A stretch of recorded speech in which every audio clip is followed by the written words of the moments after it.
Hello and welcome back to the History of British Magic. Today is the big one. I've been threatening this one for a little while now, and the time has finally come. We are well into Milton's Paradise Lost, but in order to properly understand all that's going on here, we're going to have to talk about the history, and we're going to have to talk about Milton's biography. These are two of those key humanities skills we keep talking about. Again, this would be the historical contextualization as well as the whole psychoanalytical understanding the work of art through the means of understanding the artist, all of which is pretty crucial for a lot of the stuff that we're going to be talking about later. But further complicating this is the fact that we kind of have a lot of history to do. We need to set up the conversations we're going to be having later in the class about magic and various occult things.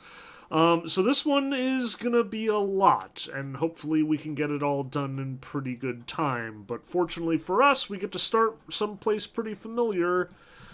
It's the Renaissance! Hooray for the Renaissance! I'm assuming that y'all are fairly familiar with this. This is one of those few things that it seems that the high schools have managed not to excise from the curriculum in their, what is left of world history classes.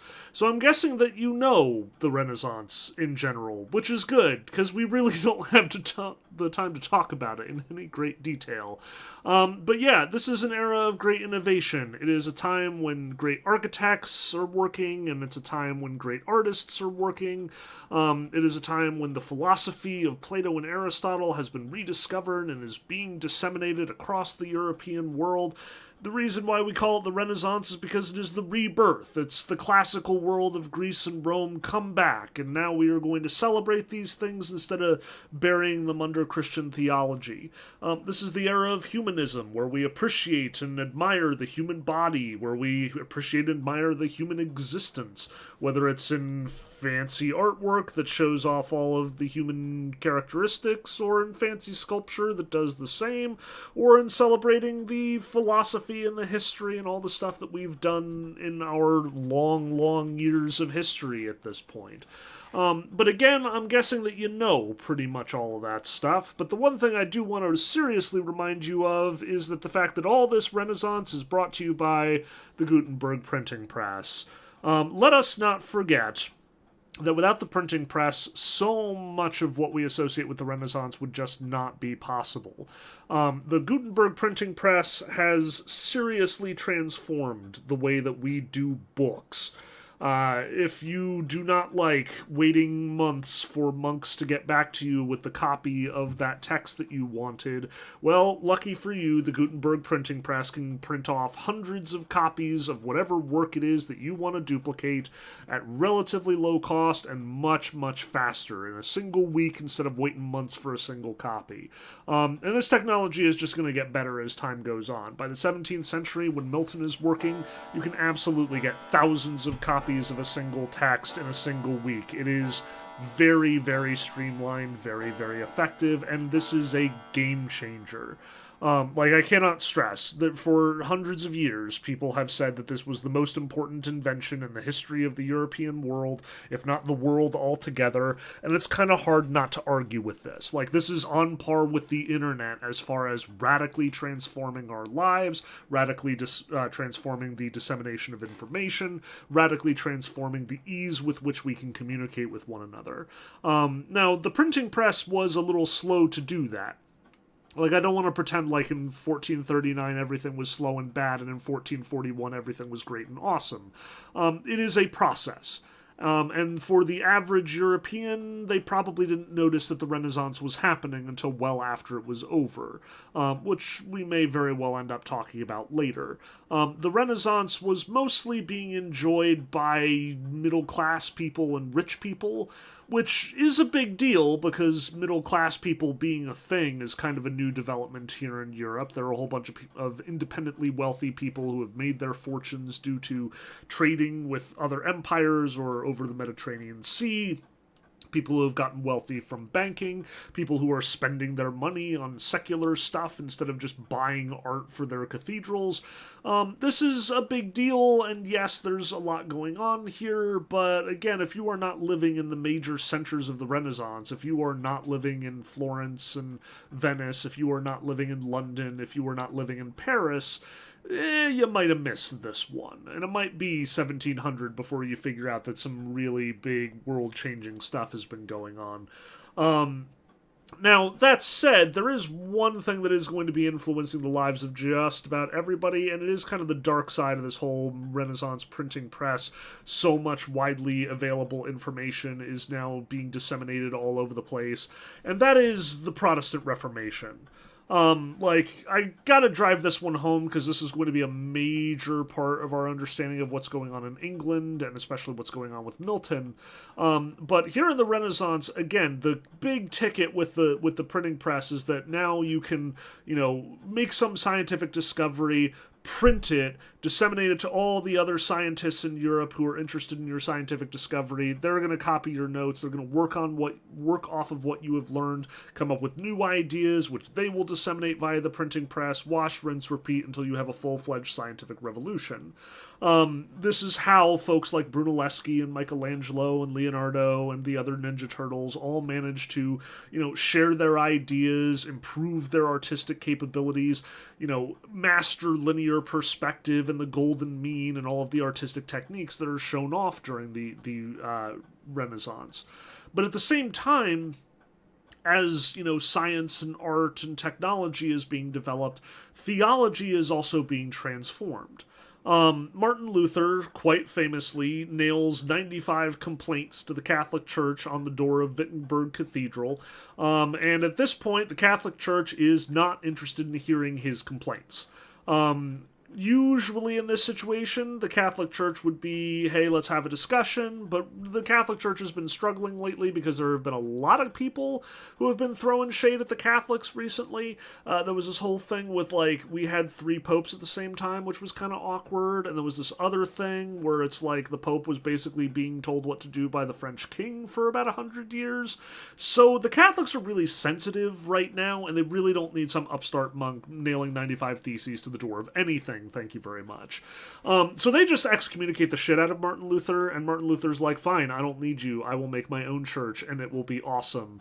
And this, too, the Catholics have a playbook for, namely, they just, create a new monastic order to, hunt down the heretics, and then give that monastic order all the money and power they need to basically destroy them. But, as I said, we've got a printing press now, and that means that Luther's books and Luther's ideas and Luther's church cannot just be stomped out.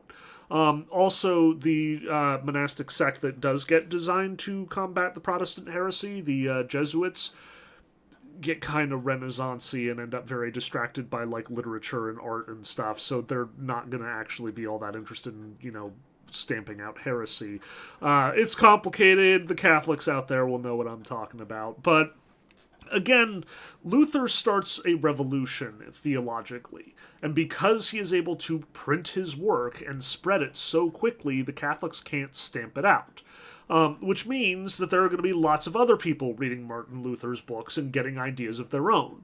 But the trick with Luther, the trick that defines Protestant theology, especially in contrast to Catholic theology, is that Protestant theology is all about reading your own dang Bible and coming to your own dang conclusions.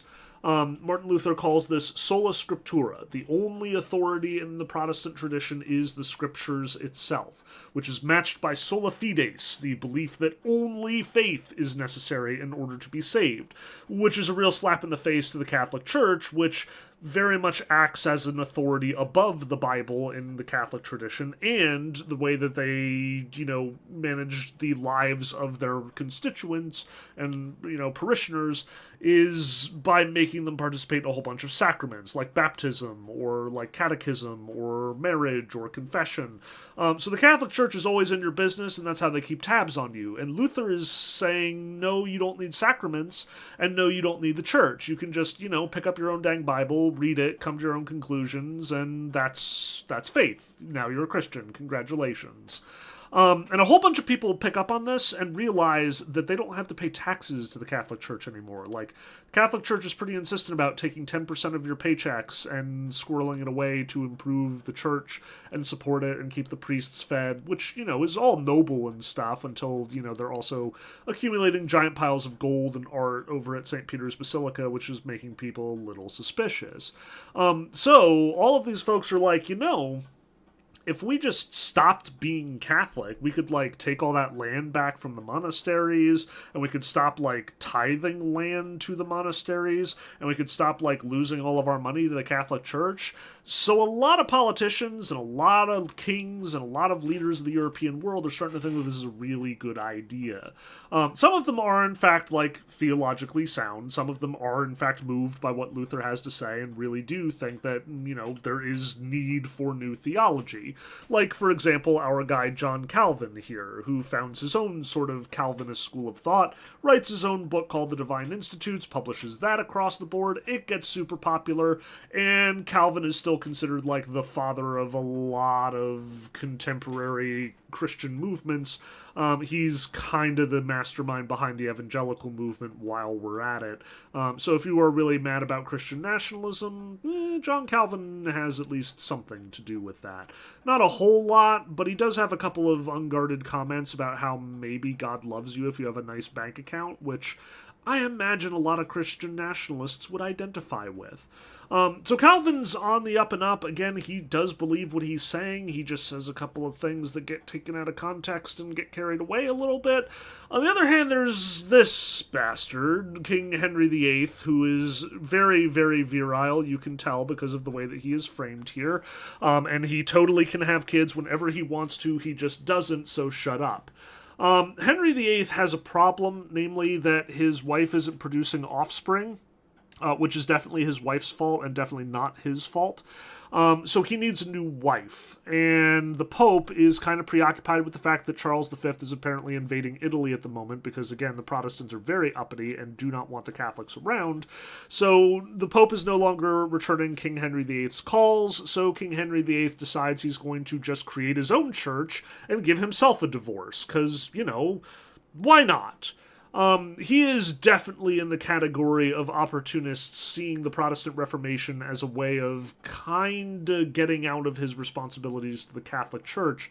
But it is especially important to us because King Henry VIII happens to be the King of England at the moment, and since this is the history of British Magic, and we are going to be talking about England quite a bit for the rest of this lecture and for the rest of the semester, it's worth noting that this move to create his own church is going to have a lot of ripple effects. The church in question here is the Anglican Church. This is the church that he founds. Because he founds it, he puts himself at the head of it, and to this day, the Anglican Church is nominally led by the king or queen, or whoever happens to be in charge at the moment. This also just manages to make a trip to the United States while you're at it. It's just the Episcopal Church out here, because it's functionally the same church, because, a lot of British people showed up in this country and were like, I like the church that I left, so I guess I'll bring it with me. All very complicated, all very messy, and we're definitely anticipating a little bit, but not as much as you might think, because America is in fact going to be colonized during a lot of this lecture. We're just not really going to be paying attention to it all that much, because again, this is British magic, not necessarily American magic. But we should not ignore the fact that the Catholics are aware of this happening.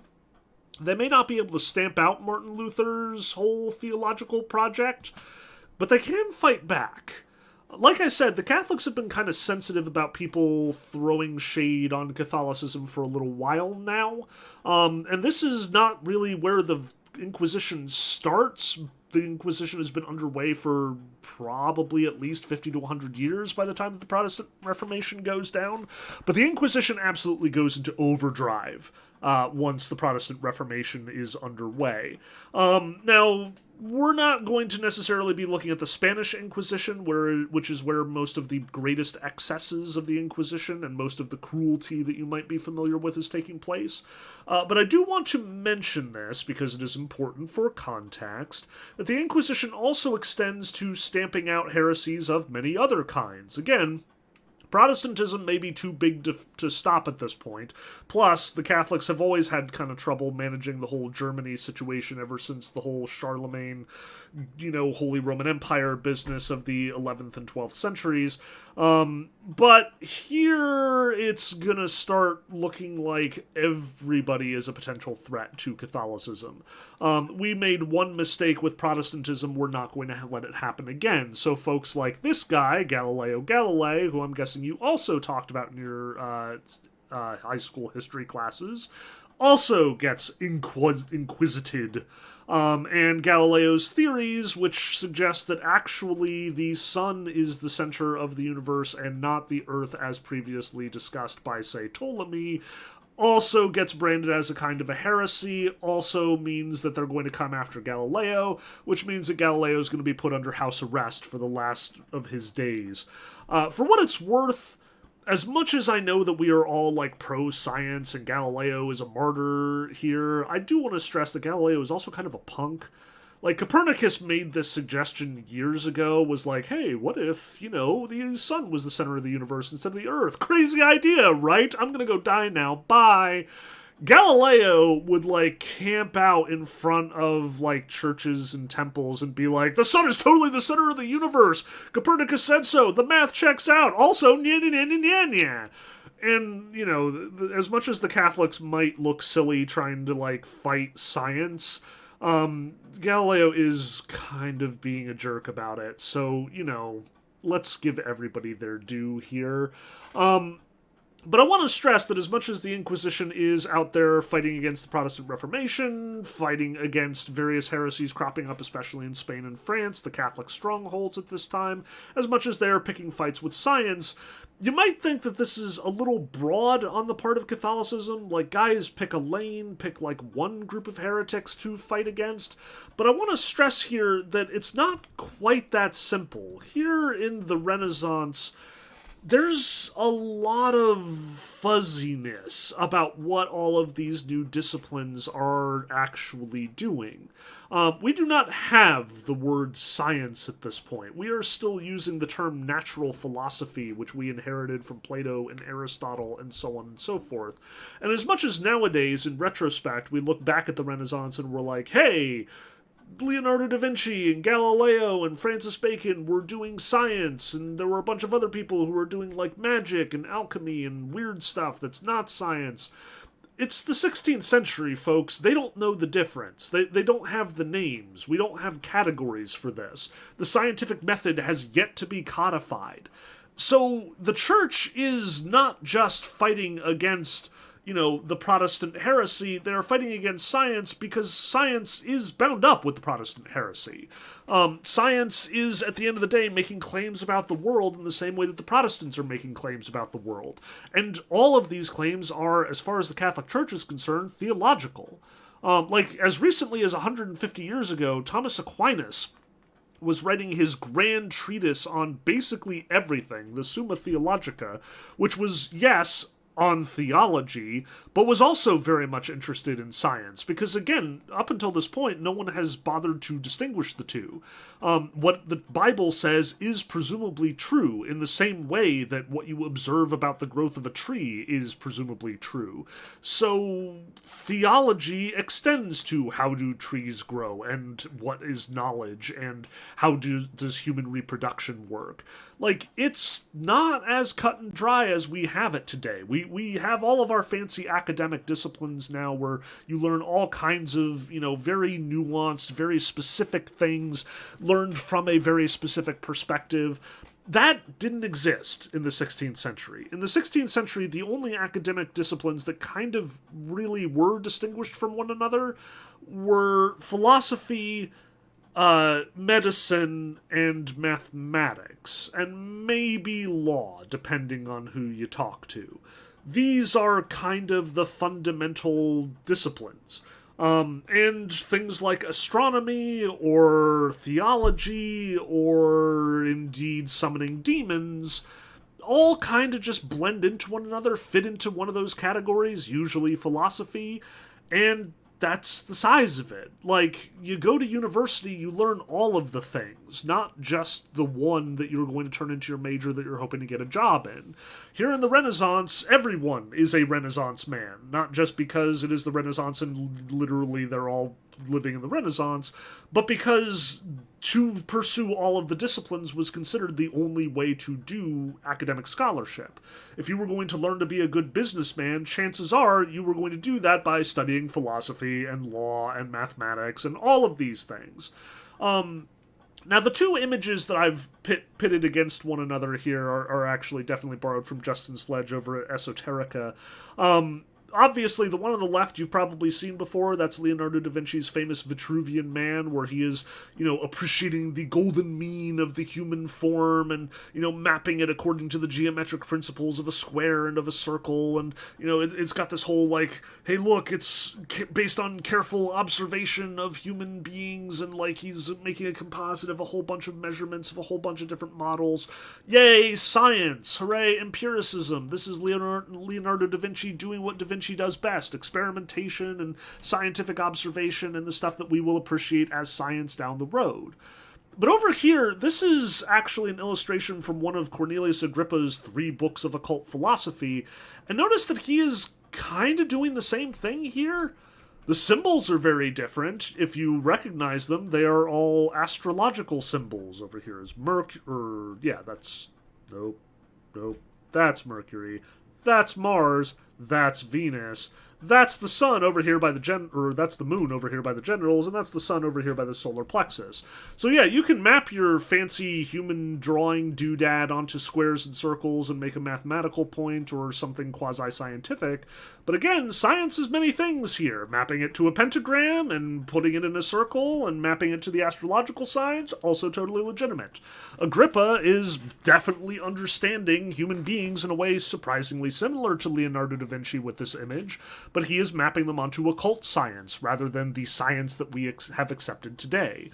They aren't necessarily distinguished from one another here. Just keep that in mind. This is all very fuzzy. This is all very gray area. And in our class, we're obviously going to be focused on the magic side of it. So I want to stress that for the Renaissance folks of the time, this distinction would be arbitrary. It doesn't make sense to them. They don't see what we see.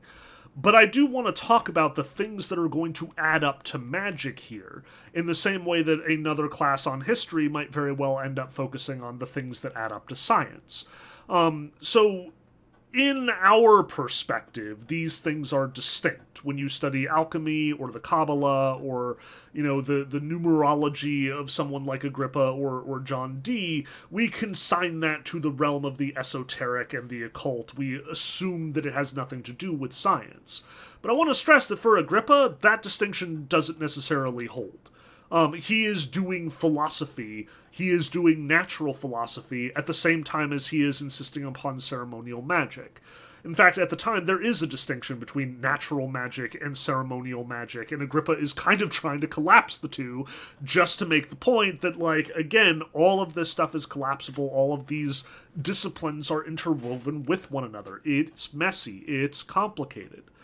Now, there is one distinction that I do want to drive home here, and that is the distinction between superstition, in some sense, and what people like Agrippa are doing with, quote, magic.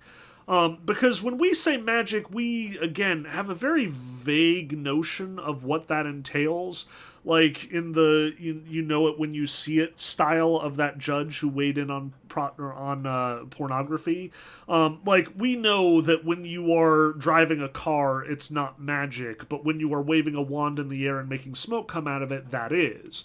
We know that, if you are sailing a boat across the water with an engine, that is science, whereas if you are walking on the water, that is magic in some respect. Again, this is not a distinction that the Renaissance necessarily would have embraced. They don't necessarily see these fine lines, but it is useful for us to make these classifications. What the Renaissance is doing, though, and what C.S. Lewis in particular points out about Renaissance magic in particular, how it distinguishes itself from the magic of the Middle Ages and beforehand, is that like C.S. Lewis points out that, when you are reading a fairy story or some medieval, romance, when you are reading about the Knights of King Arthur and Merlin shows up and does something magical, like maybe he conjures wine, or maybe he, causes the Holy Grail to float across the room. Like, these things happen in Le Morte d'Arthur. When he does this, this is for dramatic effect. The world is mysterious to the medievals, but that mysteriousness is everyday mysteriousness. It is the same mystery that drives the realm of fairy. It is the same mystery that makes the sun go up in the morning and go down in the night. Like, yes, there are scientific explanations for this in the medieval world, but your average peasant living in your average village does not have access to these explanations. The people who are writing the stories probably do have access to these explanations and are therefore not suckered in by them, but it doesn't change the fact that they are writing about magic from a literary perspective. They are writing it to be fantastical, to be exciting and mysterious. Whereas here in the Renaissance, most of the magic that we are going to be talking about, in fact, what we are going to sort of be focusing on exclusively here, is what I like to call bourgeois magic. It is middle class or high class magic, the magic of the literate rather than the magic of the illiterate. Keep in mind that throughout the Renaissance and well into the 19th and 20th centuries, there are going to be magical traditions existing on, like, the ground level of peasant villages, of various, European communities, and indeed in our own backyards here in America. This bottle actually is a witch bottle, where you just stick some belongings or perhaps some, like, toenail clippings or hair of some local malefactor who might be living in your community. You stick it in a bottle and you bury it in your backyard, and that is supposed to protect you from whatever power they're using against you. This is peasant magic, as I understand it. Which is not to say that we aren't going to study witchcraft. We are going to bump into it from time to time. But we're not going to actually be studying the witch trials, because that's kind of a different animal here. Like, in the 20th century and the 21st century, people are going to look back at the witch trials and say, they were obviously a misuse of the law. And some people are going to also go one step farther and say, but some of them were actually witches, citing these people as, like, the origins for neo-paganism in the 20th century. This is not clear in the 16th and 17th centuries. Like, what I have studied about the witch trials, because yes, I read the same books that you did when you were in high school. Yes, I read The Crucible. Yes, I watched The Front and saw The Crucible compared, or the witch trials compared to, blacklisting in Hollywood in the McCarthy era. All very well and good, and if you want to write your paper on witchcraft, by all means, you can do witch trials, you can do witchcraft proper, you can talk about all of this peasant magic.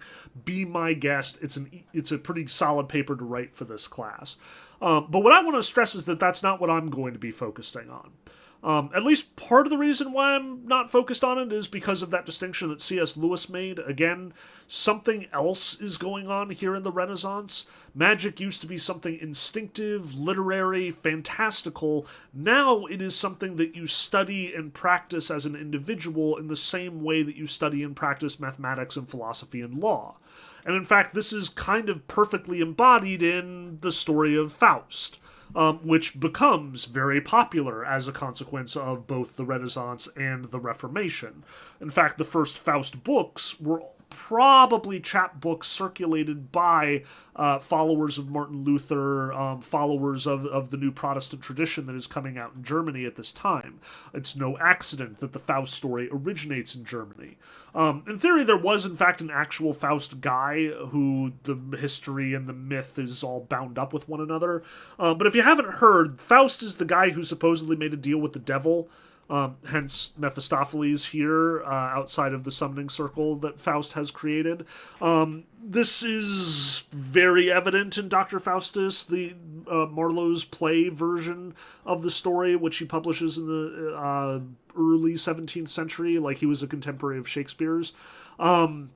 But the story goes that, like, Dr. Faustus is this guy who is very knowledgeable. He used to be a doctor, he used to be an academic, he used to be a professor, and he's tired of it. He wants more. So he seizes power. He summons a demon and forces that demon to do his bidding, and the demon is willing to, under the condition that he gets to take Faustus's soul after 24 years. Hijinks ensue. Faustus does stuff. He takes gold from buried treasure. He, sleeps with the mythical Helen. And then 24 years are up and the devil claims his soul. That's the story. I want to stress that this is a very Renaissance view of magic. It is a magic that is calculating. It is a magic that is controllable. It is a magic that is studied.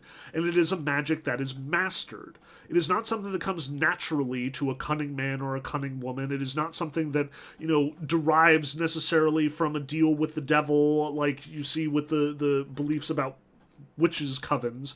Although I should stress that I suspect that there is a connection here. Again, magic is being characterized as being a deal with the devil here in the Renaissance, where before it would have been something natural to fairy instead. So there is some overlap here, and certainly the accusations laid against the witches at this time are informed by the Renaissance view, where magic is something that, is studied and practiced, and you make deals with the devil, and it is fundamentally, unchristian in some respect, even as it's becoming more popular. What I want to stress here is that, like the story of Faust, we are going to see increasingly a new view of magic here in the Renaissance, and that's the view that I want to look at. Bourgeois magic. Magic for people who study magic. Magic for, rich or middle-class people with fancy degrees who, go to school and rather than studying what they should be studying, namely theology and philosophy and law and medicine, they are instead studying occult symbols, and they are instead digging up old tomes that presumed to have all the names of the demons in them. They are out of bounds with their scholarship. But it is that very scholarship that makes the study of magic possible here in the Renaissance. So we're not going to cover bottle magic. We're not going to cover talismans or potions or whatever, again, local customs might exist to ward off the evil eye, as they are practiced by, like, the average peasant in an average village. We are interested in people who should know better. And how they are misbehaving by doing magic. In part because I think they're funnier and I like to make fun of them. I'm just... It's no fun to make fun of people who don't know better. It is way fun to see all these people who should know better acting like fools.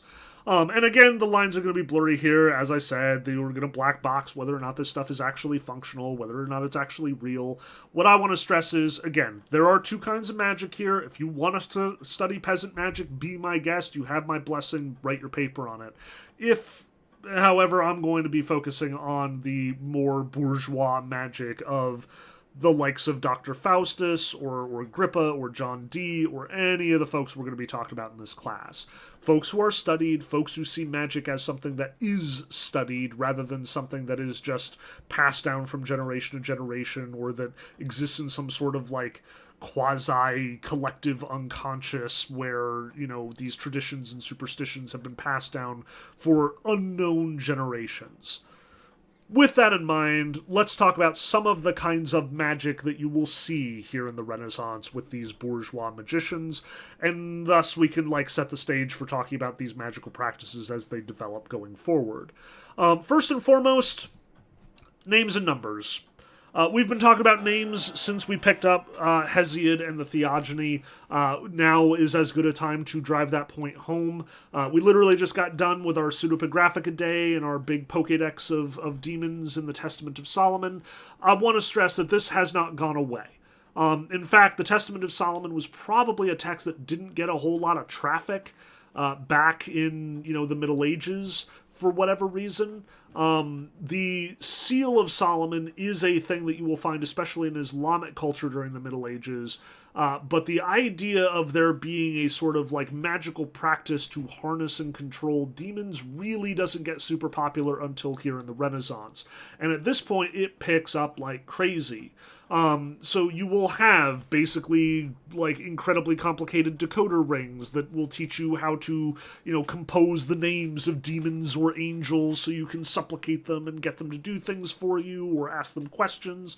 And likewise, you're going to see a lot of folks here in the Renaissance getting very excited about the magic square. Ooh, ah. This is one of Agrippa's magic squares. Specifically, it is the magic square for the moon. Because all the planets apparently have their own magic square, according to Agrippa.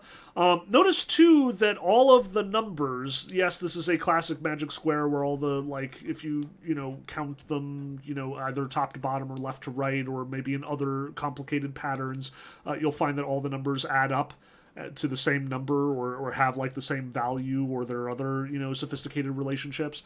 Magic squares are actually going to be super popular, not just here in the Renaissance but going forward, to the point that the Golden Dawn of the 20th century requires you to learn a whole bunch of magic squares by heart in order to graduate to higher levels. There's another book that is also starting to get popular here in the Renaissance called The Sacred Magic of Abramelin the Mage, which Mathers in particular is going to pick up in the Golden Dawn and make a whole thing out of it. But again, magic squares, I know they look boring, but to the Renaissance folks, they are full of magic and full of power, because they are organized symbolic systems that, yield mysteries beyond our ken. And notice, too, that for Agrippa in particular, he translates the magic square into their Hebrew numerals. Remember this. This is going to be super important when we talk about Agrippa a little while later. But yeah, the Hebrew numeric system is basically they just put the letters next to each other. So there's, roughly 25 Hebrew letters. The numbers 1 to 25 are basically all just represented by those letters in order. In the same way that, back in ancient Greece, they would use alpha, beta, gamma, etc. to indicate numbers in certain situations. The actual numerals that you see in, the magic square here, the ones that you recognize, these are actually stolen from, again, the Islamic tradition. Again, I can't stress enough here exactly how influenced by the Muslims the Renaissance actually is. They are absolutely cribbing, if not stealing, basically everything that has been awesome about the Muslim Golden Age for the last, several hundred years at this point. So give the Muslims their due. They were definitely there doing their cool magic stuff and doing their cool mathematical stuff and doing their cool scientific stuff before we Western Europeans ever got a hold of this stuff. But what I want to stress here again is the organization. I know that this is probably not what you had in mind when you were thinking about a class on magic, but yeah, spreadsheet magic is definitely a huge part of the magical tradition. Deriving fancy number systems or deriving fancy names from a series of spreadsheets is kind of going to be a lot of our lecture today, I'm surprised to say. Beyond the names and numbers, though, let us get a little more sophisticated. Let's talk astrology for a moment. Astrology has been around forever, as far as I know.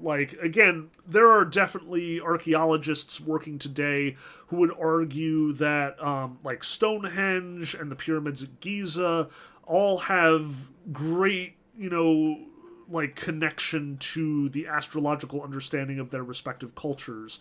They were designed to point at certain stars or to, be in the right position at certain times of the year, the equinoxes and the solstice and, all of these sorts of things. Again, as is always the case with this class, I'm not terribly interested in the practicality of it.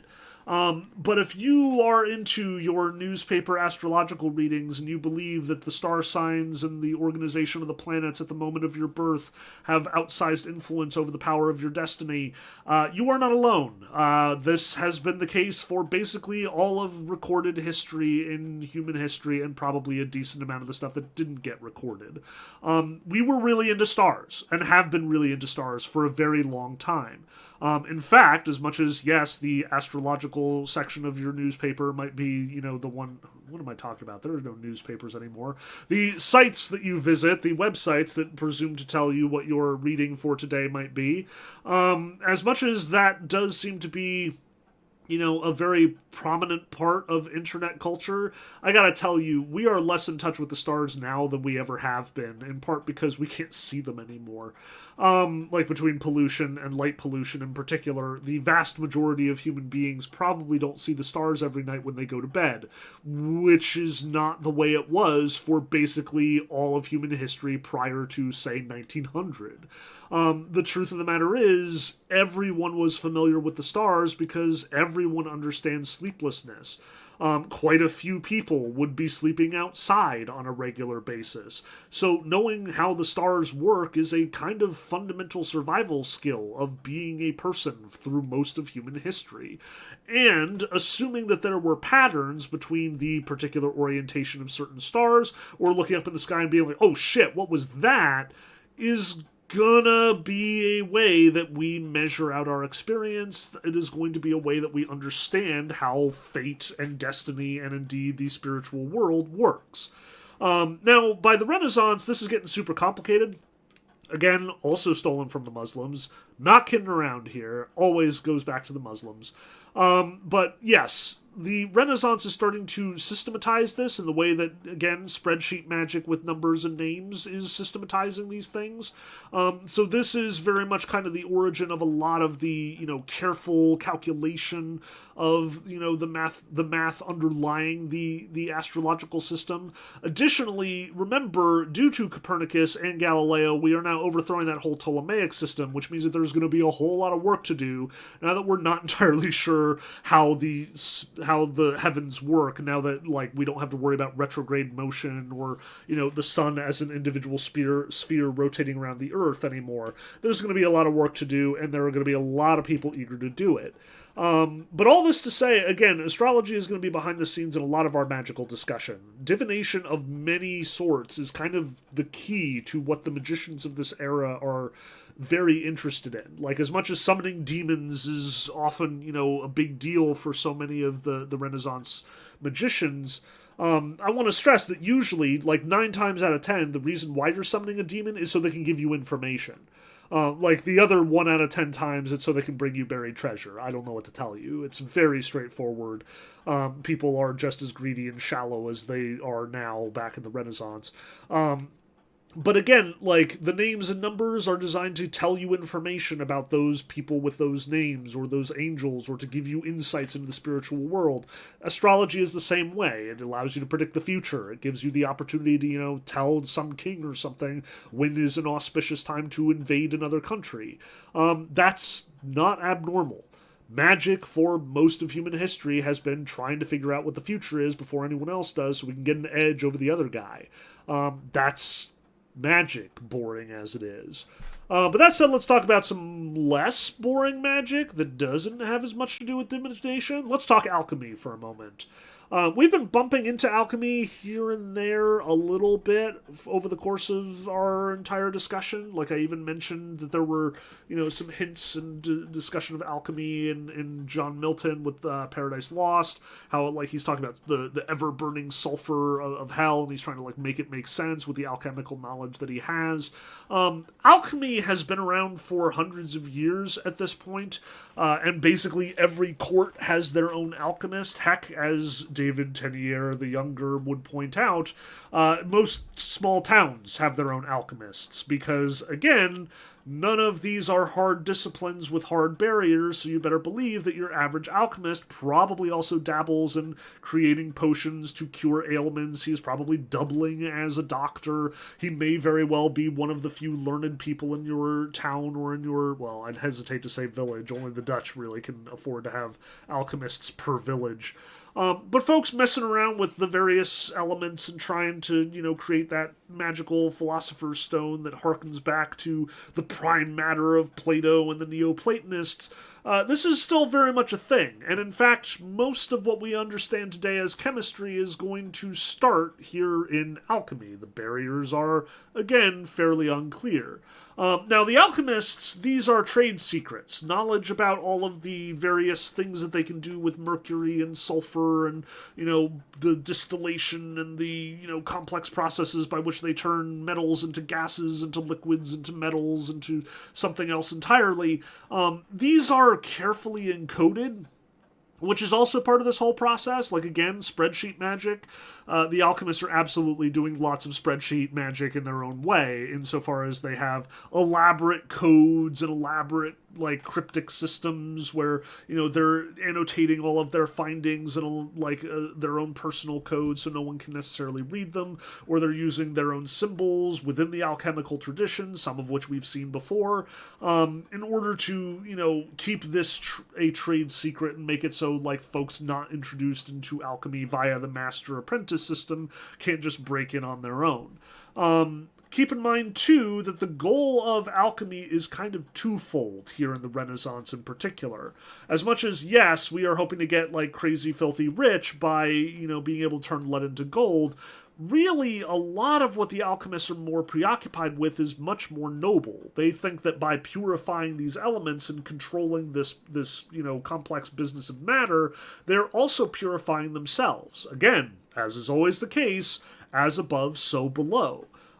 So in transforming matter through its various forms, in spending years trying to work out how exactly to come up with that, special philosopher's stone primal, matter that they can manipulate and turn into whatever they need to, they also believe that they are spiritually purifying themselves, that they are, whittling away the weakness and the temptation and the selfishness and all of the sinfulness that defines being a human being. This is a road to enlightenment in some respects. And that's a very, very broad definition of what's going on with alchemy. Again, it's much more complicated. All this stuff is much more sophisticated than I'm giving it credit for. And there's tons of documented alchemical treatises in the Renaissance. People are publishing this stuff all the time. You can throw a rock in any direction and hit someone who is practicing alchemy here in the Renaissance. And even as science is gradually becoming a thing, alchemy isn't just going out of style. Like I've said before, Isaac Newton was practicing alchemy in his spare time. He didn't see that as it's some way at odds with what he was doing in studying gravity or in what he was doing studying optics. It was all the same thing. It was all natural philosophy as far as he was concerned. It only made sense that he would be doing all of these things. Alchemy, though, is dangerous as far as these magical practices go.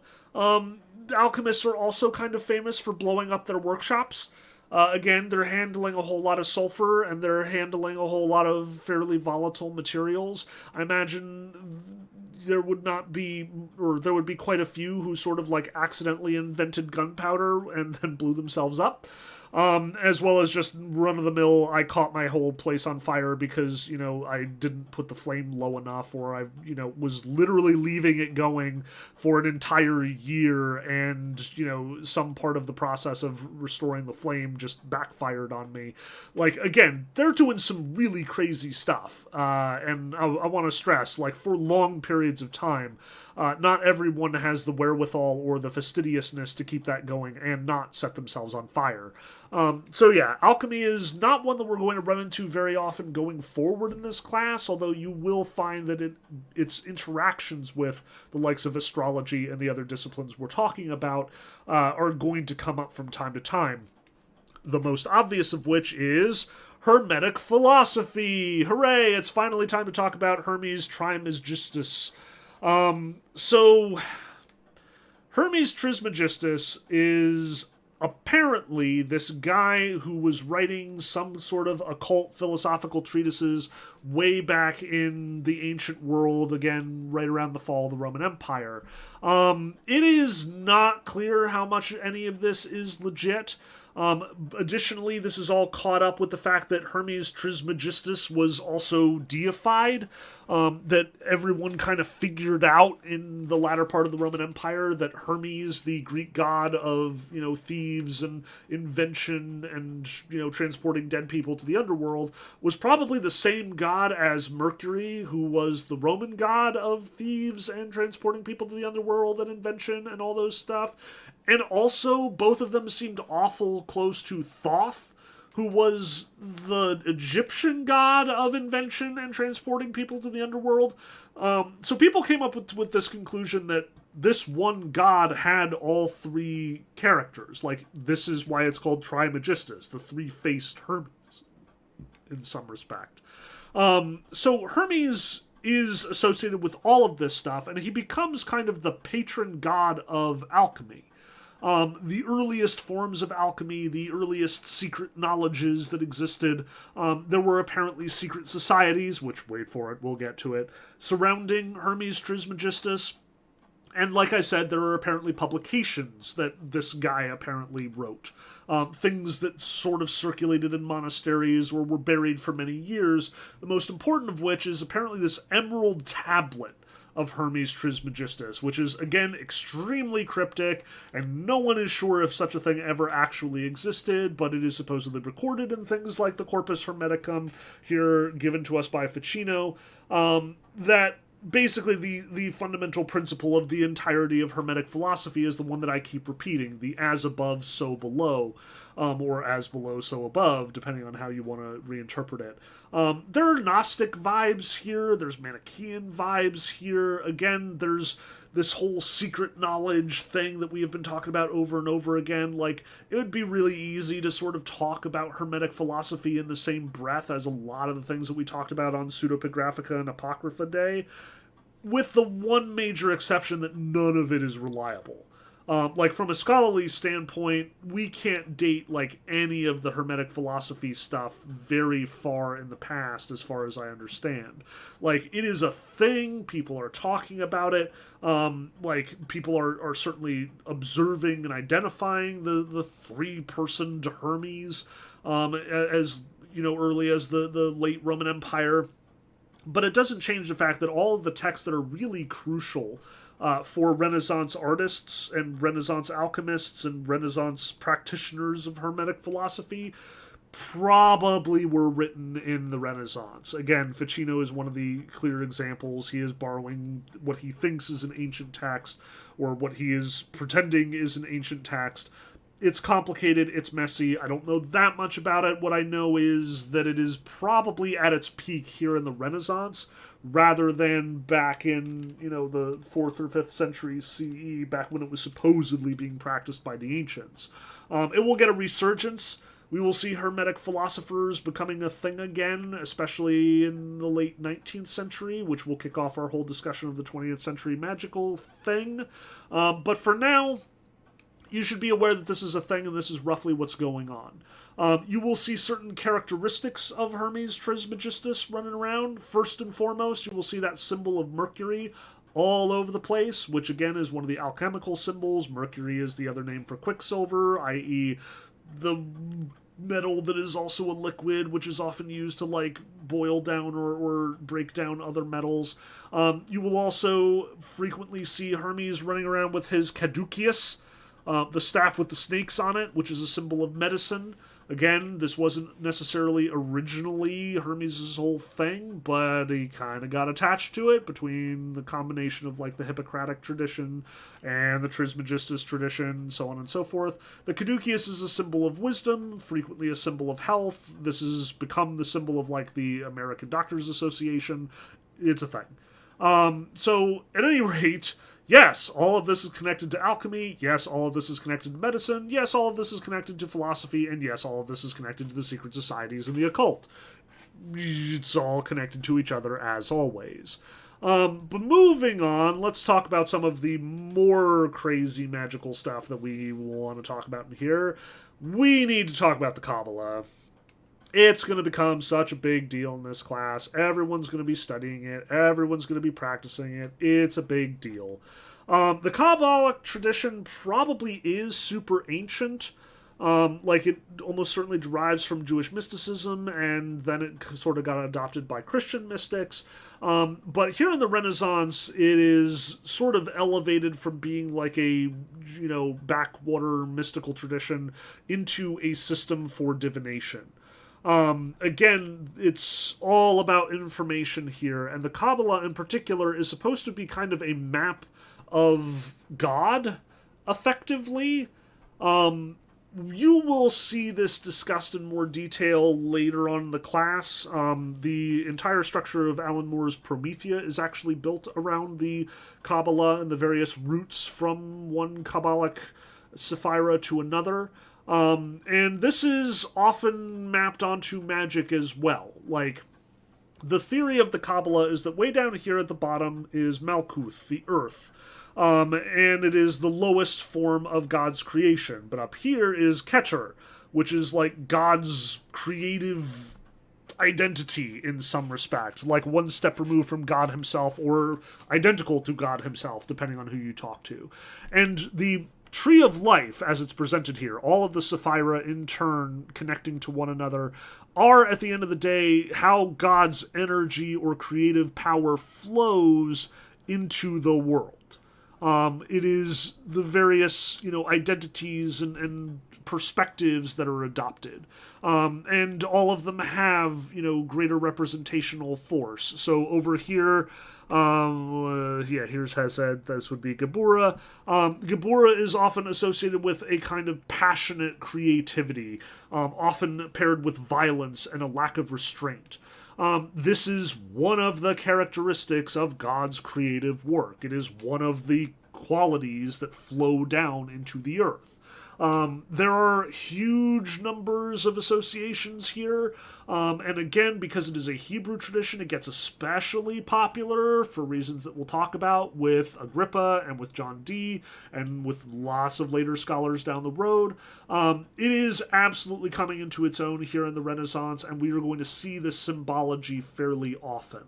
And the Kabbalah, again, is one of those great potential topics for a paper here, because there is a ton of material out there, and its development between its origins in Jewish mysticism all the way to what Alan Moore is doing in Promethea is really fascinating. Plus, it's just all over popular culture as well. Never mind the fact that Final Fantasy VII's villain is literally called Sephiroth, but stuff like Neon Genesis Evangelion uses it as a symbol for divine power. One of my all-time favorite video games, Lobotomy Corporation, and its sequels use this as a symbol of the organization of the universe. It is a very powerful tool, and because of its mysteriousness, a lot of people gravitate towards it in the occult circles.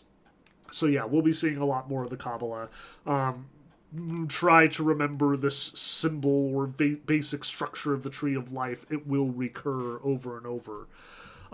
We also have our friend and yours, the Solomonic traditions. The Testament of Solomon at this point has probably been around for a while. Again, it probably hasn't been polished and compiled until here in the Renaissance. But as we said, it almost certainly goes back to a tradition that goes all the way back to the Roman Empire. It could very well have existed in some form at the time of Josephus, when Josephus is recording this tradition of Solomon summoning demons to help build the temple. At any rate, what happens in the Renaissance is it goes from being a, one-off text in a fairly neglected tradition to being an absolute explosion of magical treatises and writings and ideas. Again, some of this is absolutely coming from Islam. Over here on the right, this is a talismanic scroll, i.e. something that you might carry around with you in order to protect yourself from demonic influences. And it dates all the way back to the 11th century, i.e. right smack in the Islamic Golden Age. And it has the Seal of Solomon, or a version of the Seal of Solomon here at the top. That doesn't necessarily mean that this person is Jewish. Again, the Solomonic tradition absolutely translates beyond the Jewish tradition. It's all over the Arabian Nights. It's all over a lot of folkloric traditions. This was just considered common knowledge that Solomon, was, as the wisest guy in the universe, probably knew all of these secrets of how the universe was organized. That was kind of his claim to fame. But here in the Renaissance, increasingly we are seeing some older traditions paired with some newer information to create the two great Solomonic texts that are going to absolutely get carried into the future, the Lesser and Greater Keys of Solomon, which are filled with Solomonic circles and mysterious names of things, and, are presumably going to protect you on the chance that you're going to be summoning demons. And especially in I think it's the Lesser Key of Solomon, you get the entire catalog, a brand new Pokédex of the Goetia, the series of demons that you can summon with Solomonic powers, many of which do derive from the Testament of Solomon, but not all of them, because we're here to do some crazy magic stuff. This is going to be a big deal later on as well. You will see the Goetia show up in Alan Moore's Promethea again later on in the semester. The Golden Dawn is going to be playing around with this stuff. The symbology is very evident here. Notice that our big snake in this circle is all covered in Hebrew letters. Again, you keep seeing the Hebrew. We're gonna talk about it. As well as a whole bunch of other symbols that may not be as obvious because we got more to talk about. But notice too that this is effectively a map of how you're supposed to lay out your magical situation here. Notice that all the pentagrams are marked with candle. You're supposed to stand here protected by all of these symbols and all the, various, names and words and so on. You've got your candles all around you for their own, occult purposes. You notice that we've got the directions on all four sides of the circle. And this, over here, with the tetragrammaton on the side, this is where you're going to be summoning your demons in the triangle so they can't get out and so they can't beat you up. Very important when summoning demons. So anyway, again, this is absolutely going to be some of the richest stuff written about the Solomonic magical tradition.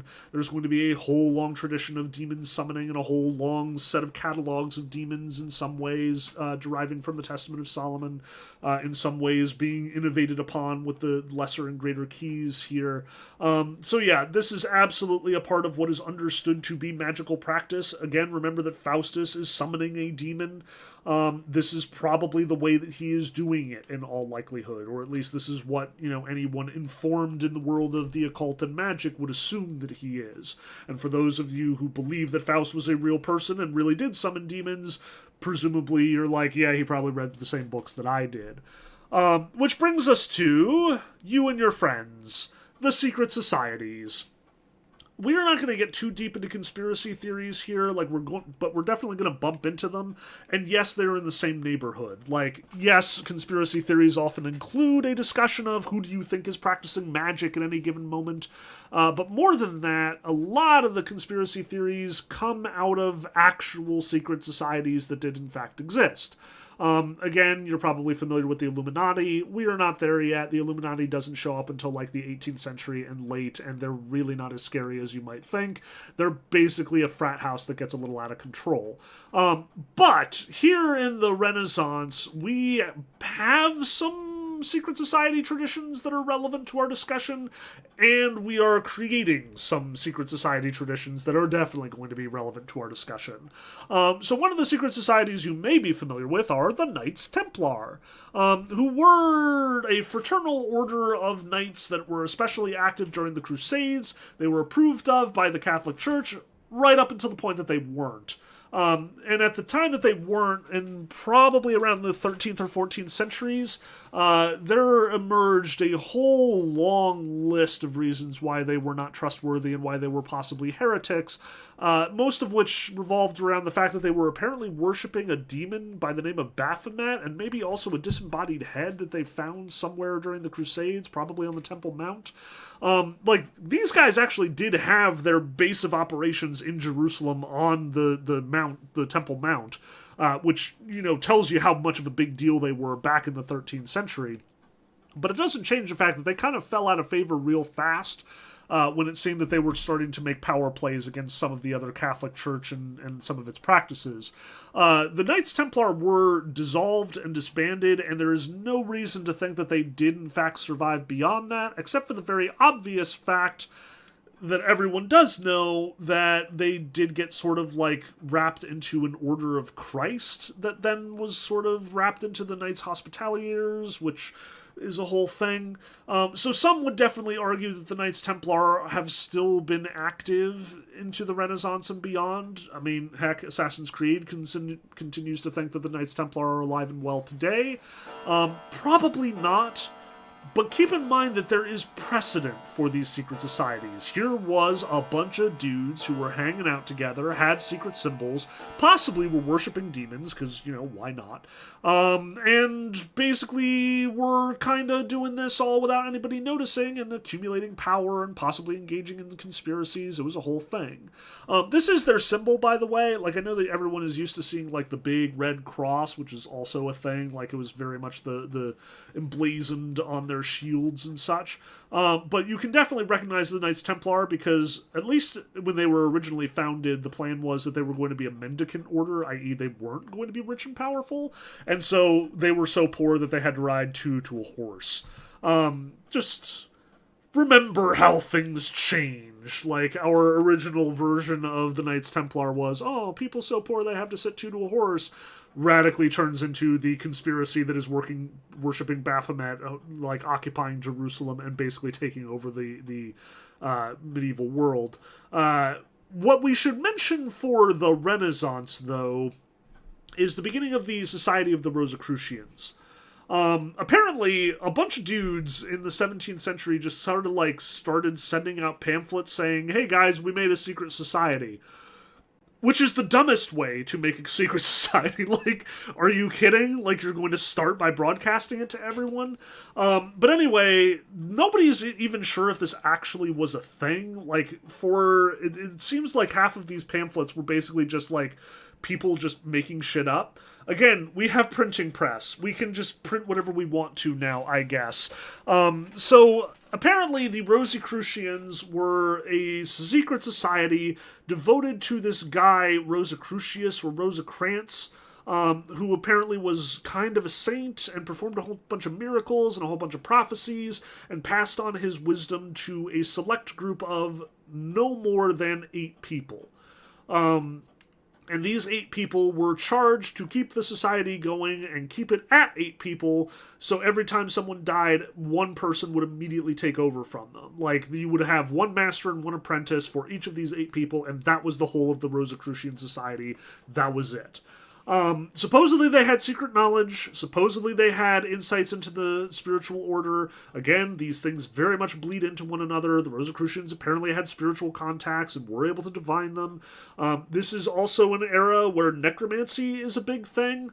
Not the necromancy where you raise skeletons and turn them into an army and take over the world, but rather the necromancy where you talk to dead people, either by literally digging them up in a graveyard and performing some sort of magical doodads and then asking them questions, or, as is more popular and fairly banal, you sit around a table with a Ouija board or something equivalent and ask questions of the spirits that are supposedly hanging out in the room, which may or may not be mechanical devices hanging out under your table. This is necromancy. It is strictly forbidden here in the Renaissance, which tells you that people are paranoid about it because people are apparently worried that it's happening. But again, secret knowledge, that's the whole thing. Getting insights into the spiritual world presumably gives you one up on the other guy because you know what's going to happen in the future. That's the power that the Rosicrucians claim to wield. Not necessarily because they're necromancers, but because they have some other insight into the spiritual world and can therefore, like, talk to demons and do all the other things that we've been talking about here. Keep them in mind because the Rosicrucians are going to be kind of one of the foundational secret societies from which all of the other secret societies will be formed. So when the Masons start doing stuff in the 17th or the late 17th, early 18th centuries, they're going to model themselves on the Rosicrucians, which doesn't make any damn sense, because remember, the Rosicrucians are only 8 people, and therefore creating an entirely new order would be way out of bounds for the Rosicrucians. But it doesn't change the fact that, like, the Masons are, like, actually stealing a lot of notes from the Rosicrucians. Now, I should also mention that the Masons deny this. Like, if you talk to the Masonic Order and you're like, hey, are you derived from the Rosicrucians? They'll be like, absolutely not. We are far more ancient than that, which... no, by all scholarly approximation, that is almost certainly not true. And also, if you really aren't dependent on the Rosicrucians, then why is one of your famous historical, like, ranks literally named the Order of the Rosy Cross? Just and then it keeps going on from there. Like the Masonic Order is where all the other ones come from. The Illuminati was a offshoot of the Masons. The Golden Dawn is stealing from the Masons. Like everybody steals from the Masons. Even the Theosophists, to some degree, are stealing from the Masons. And the Masons, like I said, are almost certainly stealing from the Rosicrucians. So the Rosicrucians is where it all kicks off. This is the OG Renaissance secret society from which all other secret societies spring. So if you do want to do a conspiracy theory, if you want to talk about conspiracy theories, this is a good one to go with. Again, it connects kind of directly to our class. It's going to bump into a lot of the other stuff that we're going to talk about. And what's more, if you do want to focus on one of the other ones, like the Masons or the Illuminati or whatever, chances are you can trace them back to the Rosicrucians at some point. It all circles back to them. One last one, though this one is a bit fake. This is also the era when the tarot deck is invented, but I'm not counting it as magic here because they wouldn't. The tarot deck initially existed only as literally just playing cards. Like, the original 52 card deck would not come into being for a little while longer. Or I might have that backwards. It might be originally it was a 52 card deck, and then we added the trumps, or the major arcana, as we like to call them now, because it's so magical. But at any rate, the tarot deck is almost certainly contemporaneous with all this other stuff we're talking about. This is actually some of the card images from the Visconti Sforza tarot deck. The first one on record, and the first that any scholars have been able to find, which dates back to roughly right around 1450. It's a little messy, but basically you just played these with as though they were cards. Like, no one was banning this shit. Nobody considered it a divination tool. The first records of divination with the tarot almost certainly date to the late 18th or early 19th centuries. So if you were thinking of tarot as one of those mystical, magical things, it will be, but it isn't now. Here in the Renaissance, the tarot is literally just something that you use to pass the time with your friends, or while you are on a long journey or whatever, because playing cards are cool. And also a relatively new invention here in the Western European world. They've been around elsewhere, but, it's a thing. So at any rate, tarot, not exciting at this point. It will be exciting, don't you worry. But for now, not so much. So when you hear other folks later on in the class, like Eliphas Levi or the Golden Dawn or Yeats, talking about how the tarot has always had some sort of mystical significance, probably not. If so, then the secret society that was responsible for that occult significance was very good at covering their tracks, which, again, if the Rosicrucians are any indication, isn't very normal historically. Again, what the heck, guys? Like, literally just, we are making a secret society, everyone should know, tell your friends. Anyway, this all gets kind of fused together in the work of Cornelius Agrippa, almost certainly the most preeminent mage of the Renaissance. There are other guys practicing. He's definitely borrowing from guys like Ficino or Pico. There's a longer tradition here that I am not getting into. But I do want to talk about Agrippa specifically because he is going to be the main guy to inspire our guy John Dee, who is the first major British mage and therefore very relevant to us. Agrippa is working with all of this stuff. He is absolutely using the summoning tools of the Lesser Keys of Solomon. He is absolutely using the Hebrew language and the Kabbalah. He is absolutely using the alchemical symbols, and he is using the astrological significance of those alchemical symbols, because again, there's a lot of overlap there. He is mapping all of this to each other. He is attempting to build his own, occult system. Which is a little weird, because Agrippa also definitely published a treatise where he basically, cut occult philosophy to shreds. Like, he did basically a survey of all of the occult literature out there and available in the Renaissance and talked about how it's all nonsense.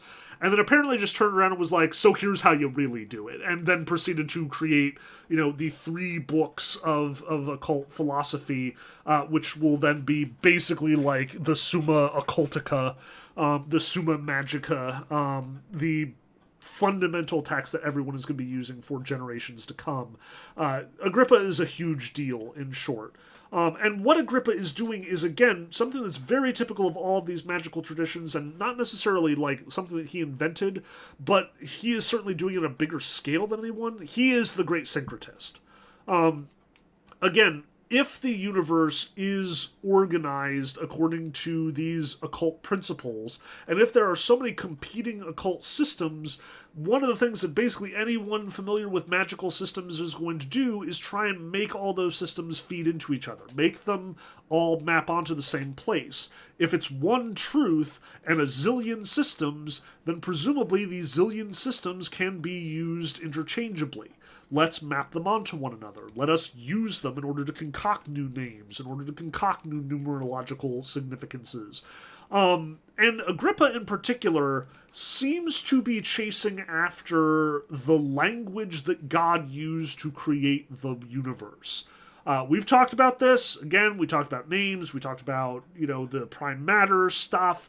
Agrippa is consciously pursuing this in a way that not everyone up until this point has. And Agrippa is convinced that if there is some original language that was used to create the universe, presumably Hebrew is as close as we can get to it, which is part of the reason why, this assumption about Hebrew being the fundamental language has kind of been hovering over us for a while here. Like we said back in the Old Testament, when God spoke the world into being, most folks would assume that he was using some celestial language or, something, but the closest we'll ever get to that celestial language is whatever is going on with the Hebrews, because they're the ones who wrote the Old Testament in the first place, and since Agrippa, like all these other folks, are, even if they're violating the Ten Commandments, self-proclaimed Christians, Christianity is still the truth that they are all pursuing, then yeah, it's going to be Hebrew. That's what they're looking for. That's why they keep using it in all of their systems. That's why it's sort of this fundamental language that we just keep coming back to. Because if you can master Hebrew, if you can get back to whatever the original form of Hebrew was that Adam and God used to talk to each other, then presumably you too can both describe the world, see how the world is organized, and possibly even control it. That's what Agrippa is aiming for here. Possibly even including the control. Dee doesn't seem to be quite as interested in it. Agrippa absolutely is. I should also mention that both Dee and Agrippa, and a lot of our Renaissance magicians here, are also spies. Like, the world of international espionage is kind of becoming a thing here in the Renaissance.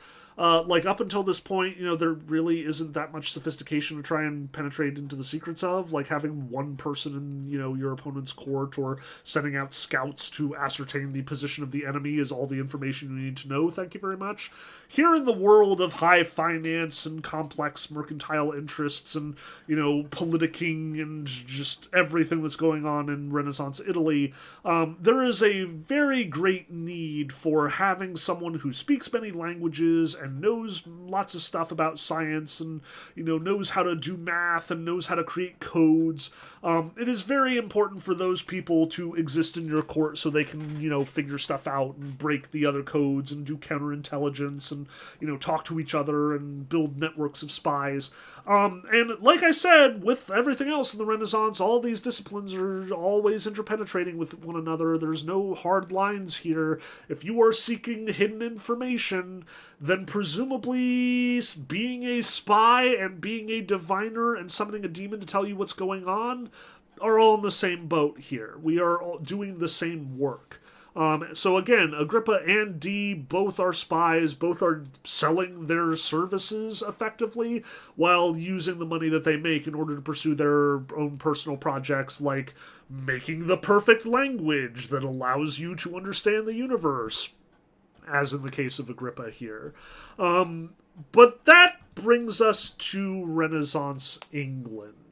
England's a tiny little island off the coast of Europe, and therefore they're a little behind the times here. The Renaissance in England kind of kicks off in the late 16th century, where the rest of the, European world is kind of over it at this point. by the late 16th century in particular, the Protestant Reformation has taken a dark turn into the 30 Years' War, and basically everyone is killing each other. Germany is being turned into a wasteland. There's just death on a scale never before seen. Like, this is probably the first war in the history of warfare where the casualties of war number in the millions, and it is probably as early a global war as you can refer to. Like, even the Crusades, as much as there's a lot of there's a lot of transit time to get from Europe to the Holy Land, the battle isn't taking place on, European soil. It is not affecting everyone the same way. So the 30 Years' War is going on. It's a big deal. Catholics and Protestants, at least nominally, are fighting each other. And England is participating from a distance, but is also conveniently far enough away that it's a little protected from it. But that doesn't change the fact that the actual theological problems are alive and well here in England. You've probably talked about her in your high school classes, because you can't manage to get through high school without talking about Shakespeare at some point. But Elizabeth I is the Queen of England through its big Renaissance era in the late 16th and early 17th centuries. And I gotta tell you, Elizabeth I was a hell of a monarch. I know that, when you get into British history, there are a whole bunch of people with a whole bunch of strong opinions about, the monarchs. I'm not that knowledgeable about British history as much as I'm going to find myself talking about it quite a bit in this class. But I want to stress that Elizabeth I's grand trick, the thing that made her the, perfect monarch for this particular moment in history, is that she was able to maintain the balance between Protestants and Catholics in her country, which was no mean feat. Again, Henry VIII had declared Anglicanism the law of the land, effectively, but that didn't change the fact that there were a whole bunch of Catholics in England who were not happy about this, and really, at the end of the day, the best way to deal with it was just to let everybody coexist. Further complicating this is the fact that Scotland has been pretty thoroughly Catholic this whole time, because they don't really jive with what the English are doing at any given moment. They're kind of in a state of perpetual warfare, though, there. And additionally, the Irish also no interest in pursuing Anglicanism. So as England is trying to expand, and as it's exerting its control over the Scots and over the Irish, there's a lot of penetration. There's a lot of people bumping into each other from the Anglican Protestant side and the Catholic side from Scotland and Ireland. It is a very uneasy balance. And Elizabeth I manages to keep it all just spinning. Not entirely sure how, besides the fact that she doesn't get married, so you don't have to worry about the religion of whoever she marries, and she seems to be pretty quiet about her own religious convictions, which, okay, like, she is the head of the Anglican Church, so presumably she's Anglican, but she doesn't seem to be speaking out against the Catholics, so maybe she's friendly to them as well. At any rate, England seems to be doing pretty well under Elizabeth I's leadership. The problem is, like I said, she doesn't marry, and she doesn't get pregnant. Which means when she dies, we're going to have a giant freaking succession crisis on our hands. Enter... well... oh, drat. I got my things out of order. Enter John Dee. We do need to talk about John Dee. Good grief, we need to talk about John Dee. Part of the balancing act that Elizabeth I is doing is having a couple of really good advisors on her right hand. In this case, John Dee is her right-hand man and master of spies. Major advisor to the crown, probably the most knowledgeable person in England right now. He has a book collection that he absolutely has been building for ages, much of which is like the secret esoteric stuff that we keep talking about. He's got Agrippa. He's got the various writings about, supposedly by Solomon. He's got lists of various, demonic codices, and he's got a couple of books that he's really, really excited about that are basically just giant piles of spreadsheets that he thinks are actually the secret for understanding the entire universe. Where Agrippa is trying to get to that basic language that controls the universe, Dee is actually doing something slightly more ambitious. He's trying to come up with the one symbol that governs the universe. Like, you can't get simpler than that. We apparently have one symbol, the Monas Hieroglyphica, which is going to be able to be, permutated into a zillion different names and a zillion different symbols, and it represents all four of the elements, and it also represents, like, all of the planets. Again, you'll notice that it looks a little bit like Mercury here, like it has the little circle with the thing on the top, but it also, like, the cross for Venus, and whatever this thing is doing, which is apparently the symbol for fire, like... John Dee writes an entire treatise on why this is it, folks. This is the big symbol that governs the universe. And then right as he's about to, use it to create an elaborate explanation for all of the metaphysical realities underlying the world, well, it turns out he gets distracted and makes a new friend named Edward Kelly, and they get a whole new language, the Enochian alphabet, which is apparently reported to them through a series of necromantic-ish seances-like things. Kelly is apparently a skilled diviner, and John Dee basically places himself in Kelly's hands. Kelly somehow manages to make contact with the Archangel Raphael, and then a whole bunch of other archangels, and a whole bunch of other random angels, and with all of their help, they manage to put together the Enochian alphabet and a Liber Logaeth, this book that is supposedly the same speech or the exact words that God used in the creation of the universe. Wow, okay, so we are way over our heads here.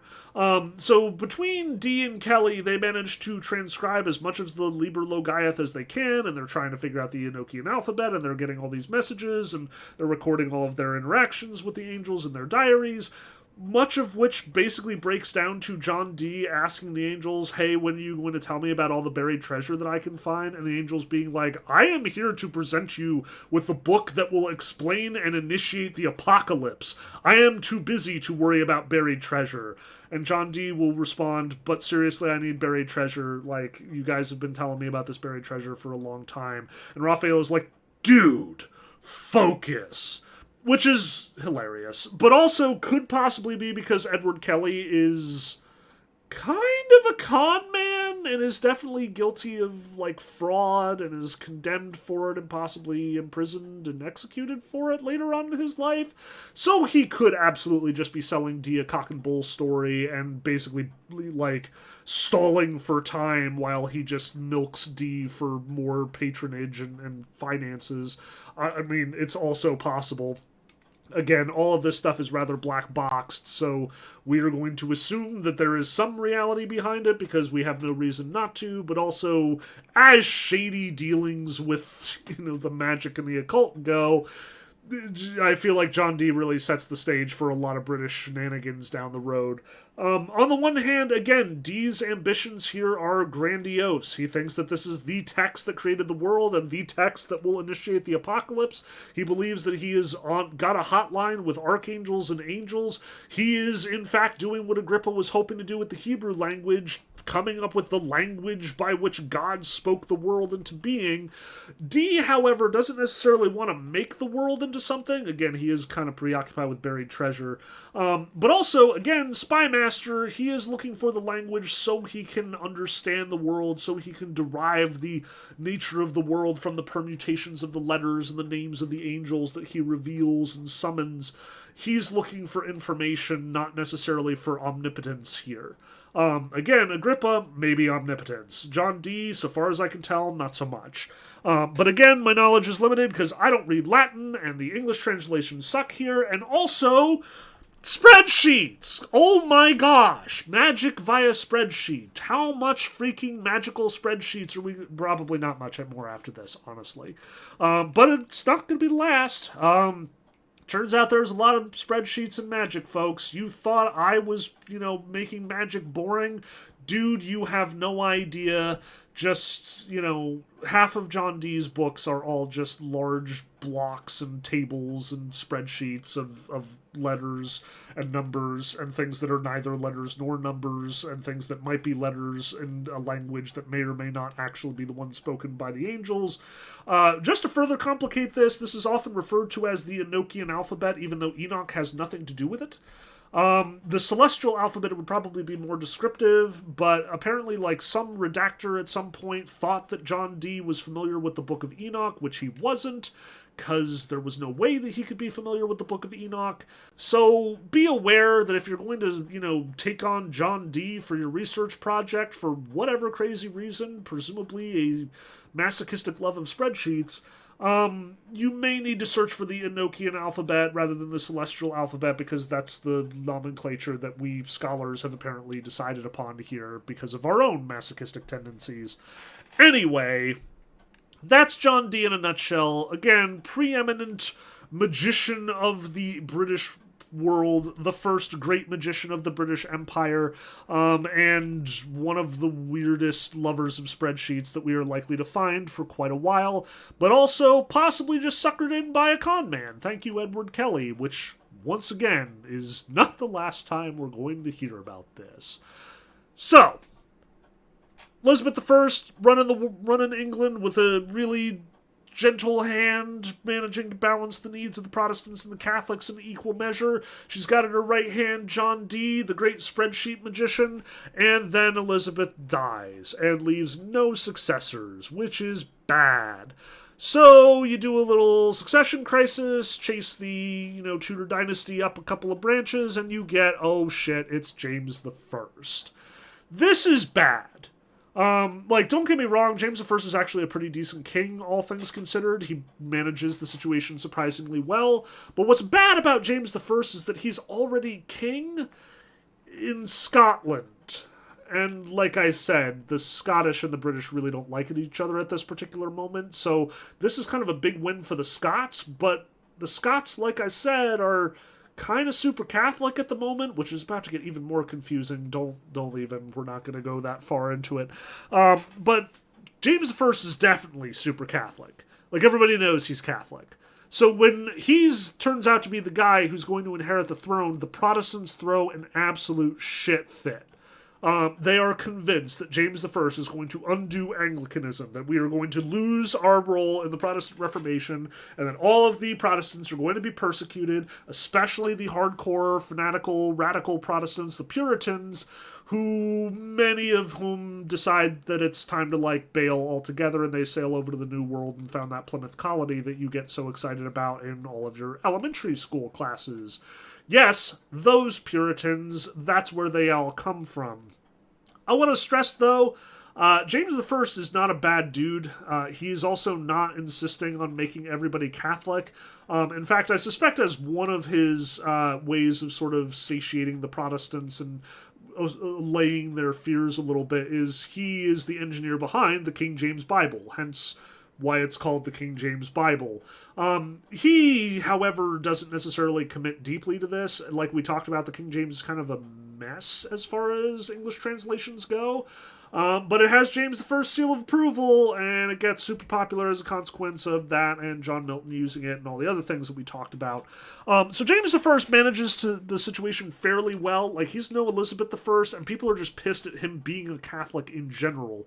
The Puritans and the Protestants in particular are always plotting against James I. They're always trying to find a way to get rid of him. And many of them are taking their claims to Parliament, where, Parliament is the legislative body that exists in a sort of complicated tension with the king. Ever since the Magna Carta, Parliament has kind of required to be a thing in order to check the king's power. So the king can't do certain things without Parliament's permission and help.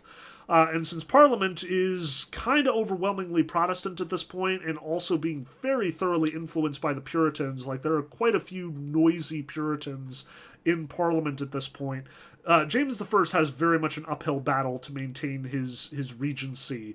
But like I said, he manages to do a pretty good job. He doesn't push Catholicism on anyone. He's running the show pretty well. If only we could say the same thing about his son Charles I, who is just a prick. Charles I basically is, every awful rich kid. He's like, oh, I'm king, so that means that I get to, sleep with whoever I want to, and spend money on whatever I want to, and buy whatever I want to, and do whatever I want to. And he's also nominally Catholic. He's not really committed to it. He doesn't seem to actually be pushing to turn everybody Catholic. But the dude is a loose cannon, and he is doing a lot of unpopular shit. And consequently, the Puritans are absolutely losing their mind over this guy. Like, they are convinced that he is nothing but bad news. Parliament is absolutely, like, angry at him all of the time, and Charles I gets so sick of dealing with Parliament that he, like, disbands them for basically 10 years.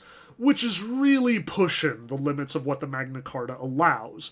So when Parliament comes back, they're like, okay, we can't let that happen again. We are not going to disband whether or not you tell us to. And Charles I is like, dude, you can't do that. You have to do what I say because I am the king. And Parliament is like, no, we're going to do what we want because we're Parliament, and that's part of this whole process. So tensions start to run real high, and things get real ugly real fast. Charles I and Parliament eventually declare war on each other, both raise armies, and that brings us to, effectively, the English Civil War. But before we get to the English Civil War, we gotta talk about where John Milton fits in all this. Remember him? You know, the guy who wrote Paradise Lost, that book that we are supposedly reading right now, but haven't talked about for over an hour and a half because there's just so much Renaissance magic stuff to talk about? Yeah, so John Milton is also around here in the 1600s. He is watching, you know, the James I to Charles I succession thing go down. He is studying at Cambridge and basically becoming probably the most knowledgeable person in England at this point. Like, if you thought John Dee was a really smart dude, John Milton probably can put him to shame. Milton ends up speaking a whole pile of languages, not just your Greek and Latin as you would expect from a Cambridge scholar, but he gets his Hebrew, he studies Dutch and Italian and a whole bunch of other languages, and he travels all over the place. Like, he even meets Galileo, he meets a number of great scholars, like Hugo Grotius, the great Dutch philosopher. Like, he gets around, he talks to everybody. And also, just to really throw a wrench in the works, he is a Puritan. He has that hardcore conservative Protestant streak that is making so much trouble with the king at this particular moment. Which is a really weird combination at the end of the day, and what makes him so fascinating a guy to talk about. Because again, on the one hand, his theology is super duper conservative. Like, to the point of radical conservative, to the point of, like, radical fundamentalists. The same guys who are running over to America because they think that there's too much Catholicism going on in Britain is the group of people that John Milton associates with. But Milton is also associating with, like I said, basically all the major players in the scientific revolution. The scientific revolution is also well underway here in the 17th century. Not all of these guys Milton meets. Galileo for sure. Bacon I'm not so sure about. I feel like he should have. Like, Bacon is literally in his backyard, but probably different circles. Again, I can't imagine Bacon is spending a whole lot of time with Puritans or vice versa. He was kind of an atheist in secret. And then meanwhile, Descartes is in France, but kind of after Milton's time. By the time that Descartes is really getting popular, Milton is very blind, and Descartes honestly doesn't get popular in his own lifetime at all. He doesn't get popularized until well after his death. But these three are often considered the architects of the scientific method and of the scientific revolution. Galileo, because of his data collection, and also, you know, for sticking it to the Catholic Church. Francis Bacon for his love of experimentation, even when it's just silly. And Descartes because he is convinced that maybe we should throw out all those books by Plato and Aristotle because they seem to be full of nonsense. So let's instead use our actual senses and maybe base our judgments on what the world is like based on experience instead. And again, Milton is persuaded by these ideas. He is a fundamentalist Christian who is also really enamored with science. He is smart. He speaks all these languages. He is kind of a practicing scientist in his own right. And I want to stress, he is a revolutionary. Like, as the English Civil War is kicking off and people are picking their sides, they largely get divided between the royalists who are supporting the king and the parliamentarians who are supporting Parliament. And John Milton, as a Puritan, is parliamentarian down to his bones.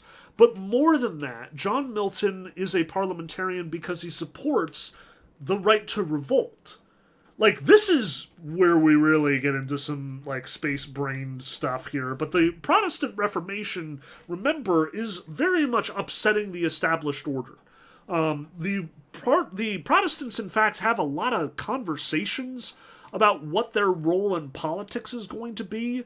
Luther is kind of a fan of just staying out of it. Like, he doesn't think that, Christians should be too terribly wrapped up in politics. They should have their eye on spiritual goods instead. But that doesn't mean that they can't participate in politics. Luther is just like, make sure that when you do, you are doing it for the sake of God. Calvin, on the other hand, is a hardcore royalist. Like, not in this sense or in this context, but he is convinced that every Christian needs to obey their monarch absolutely. That if the king says jump, you say how high. And honestly, as weird as this is to say, Charles I, Catholic though he may be, believes in the divine right of kings. He would agree with Calvin here. Whereas Milton would agree more with Luther and even more with the folks in the Christian tradition and specifically the Protestant tradition who are kind of okay with kicking their kings out of government. And Milton is not shy about saying so. In fact, he will be a major revolutionary, as we'll talk about in a moment. So I want to stress, just because he's a conservative theologian doesn't mean that he can't be a revolutionary politician. And he is both. He is a scientist, he is a mathematician, he is a student of all of these philosophical arts that we're talking about, though as a Puritan, he will not truck with anything that smacks of magic. Again, I know that this is kind of a, switcheroo here, a bit of a misdirect insofar as we're talking about all this Renaissance magic, and then I'm like, and now that we're done talking about Renaissance magic, here is a man who is so boring that he refuses to participate in any of it, John Milton. But yeah, Milton won't touch magic with a 10-foot pole. Anything that smacks of divination, anything that smacks of trying to learn the secrets of God's universe without going directly to the Bible, not something that Milton is interested in doing. Most of the folks doing magic stuff can be anything. They can be Protestants, they can be Catholics, we will see both. I believe Agrippa was Catholic, but I could be wrong about that. John Dee is definitely Protestant. Because, again, hanging out in, the British Empire. I could be wrong about all of this. I'm definitely trying here, but there is a lot to keep track of, and this is not my area of expertise so much. But Milton, I am reading about, and I am studying, and I am doing my own work on. And I can tell you, he is a man of contradictions. He is a radically conservative theologian with radically liberal political ideals. While this, you would think, would mean that he would be a traditionalist, he also writes multiple treatises arguing for the legitimacy of divorce. Probably because he wants to get rid of his wife. It's awkward. It actually settles down and, everything turns out for the best. He and his wife totally get along. But there was definitely a hot minute there when Milton was like, yeah, I'm going to go fight with the parliamentarians. And his wife is like, I'm out. And went home to mom and dad, and they were apart for a long, long time, which, that could be frustrating to anyone. At any rate, Milton is a man of contradictions. And the trick of all of this is that Milton ends up being, at least for a little while, on the winning side. As it happens, the royalists are very popular out in the countryside, but those parliamentarians are super popular in the cities. They absolutely have London as their stronghold. So here you've got all the green stuff is mostly parliamentarian holdings. All the brownish stuff is typically royalist, although a lot of this tends to change hands, whereas Wales is really never switching gears because they kind of don't care. Wales is just pissed that they're here, honestly. Again, the British Isles are complicated in their loyalties. We should use this opportunity, now that we are finally looking at a map of England, to sort of get our geography straight. But yeah, England proper is down here. Wales is over to the west. It was conquered by England in the distant past, and they're still kind of grumpy about it, even though it happened so long ago that everyone is just kind of like, why aren't we over it yet? Scotland is up here in the north, and again, Scotland is always a little frustrated with the Brits. And over here is Ireland, which is still frustrated with the Brits to this very day, to the point that, they refuse to, they refuse to participate in the Brexit business, and now Northern Ireland and Southern Ireland are now different again. It's a lot. At any rate, what you need to know is that all those royalists are running around over here in northern Britain, which makes sense because remember, James I was the King of Scotland before he was the King of England. Charles I is his son. Naturally, the Scottish are on his side. They largely support him, but it doesn't change the fact that the parliamentarians have the advantage.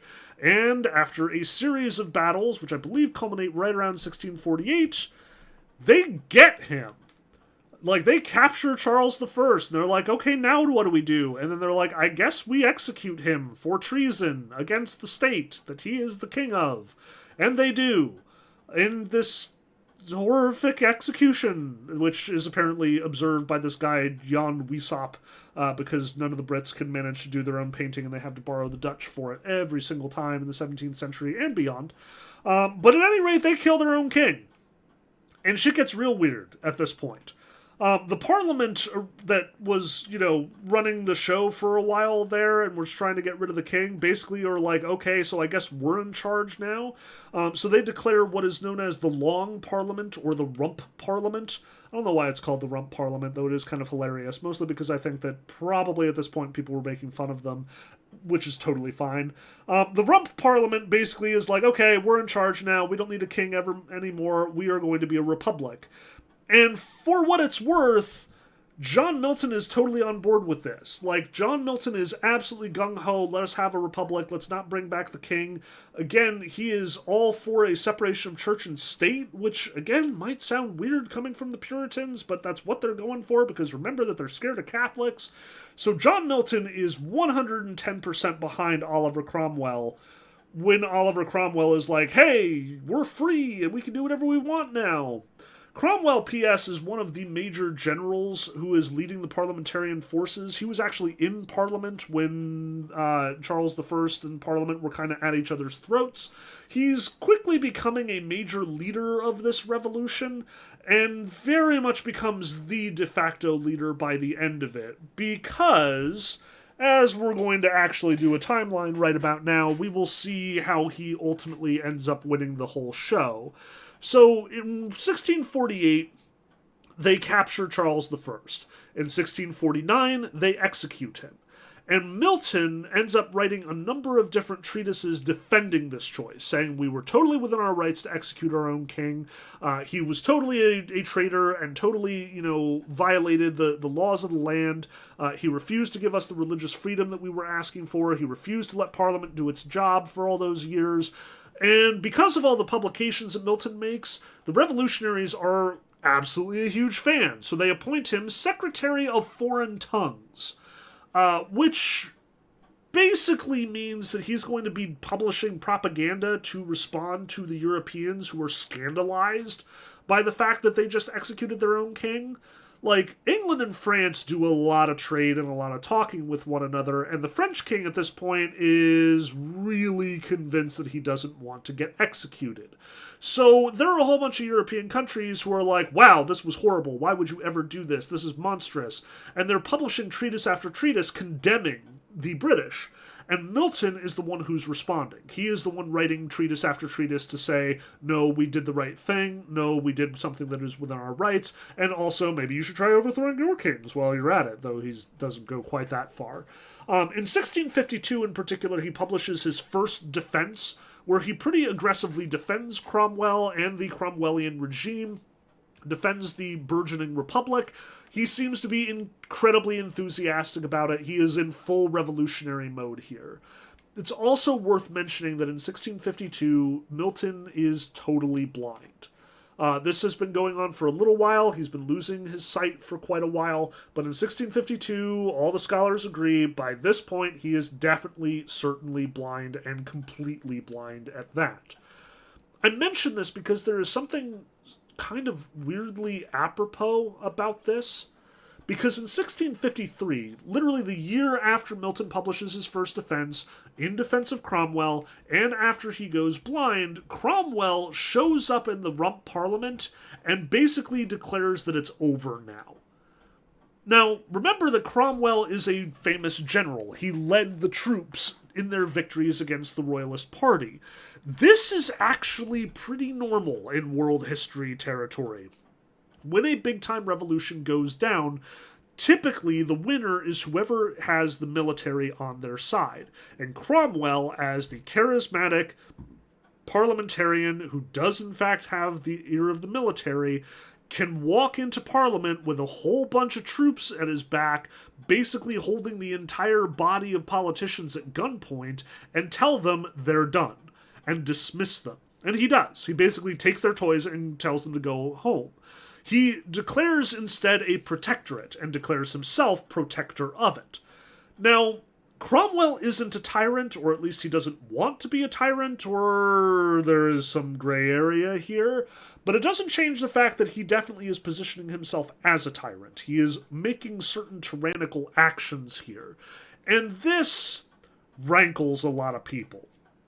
On the one hand, Parliament is now mad because, again, here is this dude from out of nowhere saying that he is going to run the show now. Cromwell, again, is supposed to be doing it according to Republican and socialist principles. He's trying, well, not socialism technically, but he has the social interest in mind. He is trying to make the British public better. He is trying to improve the world, in short. But he's also doing it on his terms, with everyone who disagrees with him facing down his army. This is tough. And I think Milton knows that it's tough at this point, because his publications start getting a little bit more guarded here. In 1654, he publishes a second defense of Cromwell. Again, he's responding to all these folks in the rest of Europe who are, condemning the British and, absolutely saying, well, now you got what you asked for. Here's your tyrant. Enjoy that. And Milton is like, no, he is a good man. He's trying to do his best, but he needs to stay true to his principles. Like, the revolution comes first. Cromwell, shouldn't slip into a tyrant. I trust him, but... And that but seems to be getting more and more important here. Again, it's worth seeing the connection. 1652, he's defending Cromwell vehemently and going blind. By 1653, things aren't looking up. The revolution seems to be foundering here. Cromwell represents not a revolutionary liberator, but possibly just a tyrannical dictator who's using the situation to his advantage, which means that Milton finds himself in a fairly awkward position. He has committed himself to the revolutionary cause. He is literally part of the revolutionary government as the Secretary of Foreign Tongues. He's being paid and supported by the revolution, and yet it's not living up to his expectations. Cromwell isn't the liberator he was hoping for. And then in 1658, Cromwell dies. Probably gout or something completely unrelated. It's not like he's assassinated or shot or anything. It turns out that, like, most of the really important politicians all just, like, die prematurely due to disease and other stuff, and gout especially. You gotta stop eating that rich food, dude. But in 1658, Cromwell dies, and the Protectorate is thrown into disarray. Because, again, he was effectively holding the entire thing by sheer force of will. So the parliamentarians start to get back together and trying to figure out exactly what their next move is. Meanwhile, in the midst of the chaos, Milton is trying to keep things from getting out of control. He publishes a number of treatises, including several that are sort of advising about how we might avoid a revolution. Again, could we not maybe do anarchy for another X amount of years? This was already pretty bad enough. But in 1660, Parliament basically decides that the best solution here is to bring the king back. They find Charles II, the son of Charles I, who has been wisely in hiding over in the European continent for a while. They effectively just invite him back to take over the throne, and Parliament is perfectly happy to be the Parliament under the king again, better that than Cromwell, who is apparently just doing whatever he wants. This is what's known as the Restoration. And when Milton sees where the wind is blowing, he gets out of Dodge. He goes into hiding and refuses to come out until he is personally guaranteed that he will not be, imprisoned or assassinated or politically attacked, which is actually bullshit because they totally then put him on trial and then they imprison him. It's kind of a bad deal. He doesn't stay there for very long. He gets out pretty quickly, but it doesn't change the fact that, Milton is in a really bad place in 1660. Again, totally blind. The guy that he was supporting probably didn't turn out to be everything that he was hoping for. And the revolution has now officially failed, and we're going right back to another king, which is what Milton was hoping to avoid this entire time. Now, I have to tell this story. But then they kill Cromwell? Yes, I know. Cromwell is already dead, but these are the British we're talking about. They are not going to let that stop them. So they get 3 of the major leaders of Cromwell's whole protectorate, and they exhume them. They dig up the bodies, and then proceed to execute them again. So they behead Cromwell, posthumously. Like, they behead his dead body. And they take Bradshaw, and they hang him, and, like, it's a whole thing. So anyway, yes, the situation is so bad, the situation is so dark, that in fact they go to the trouble of, like, performing this sort of show execution after the fact, and then they even mount the heads of these people on the British, like, legislative buildings for all to see, as though to warn people about what happens if you mess with Britain or mess with the monarchy, because it's the monarchy again, folks. I don't know what to tell you. But this is roughly the end of our story. Like, there's definitely more to it as far as British history is concerned.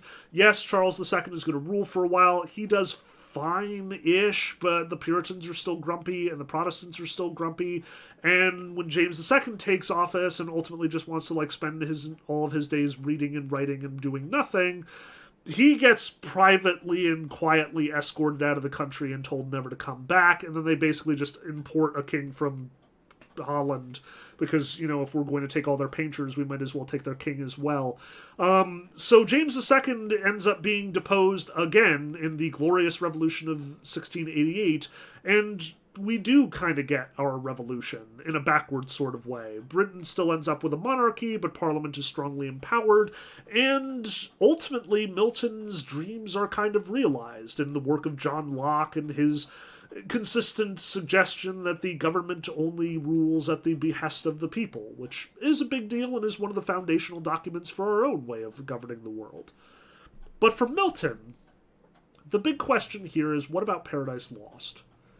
He starts the book in 1658, the same year that Cromwell dies.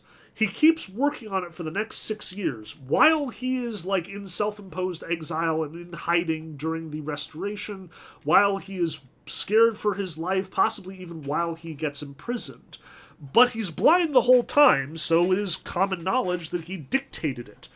He dictated it either to his daughters or to amanuenses or whoever would do the actual writing for him. And this is where we're going to leave.